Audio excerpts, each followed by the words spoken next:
Here in the Khan Yunis market in the southern Gaza Strip, the voices of vendors mingle with the distant roar of ongoing airstrikes. يوم بناكل يوم ما بناكلش. ايش اللي بناكله؟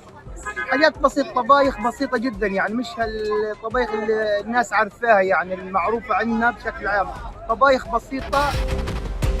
A scene that captures the resilience of Gaza's people, who continue their daily lives despite exhaustion and pain. اليوم الحاجة الضرورية مش لازمة، مش موجودة، اللحمة مش موجودة، الدجاج مش موجود. الوضع الخضرة اليوم مرة هيك، مرة بتطلع، مرة بتنزل، يعني الوضع صعب. Here, life does not stop. People push gas carts, buy whatever food they can find, and move forward with unyielding determination in a daily search for life amid the war.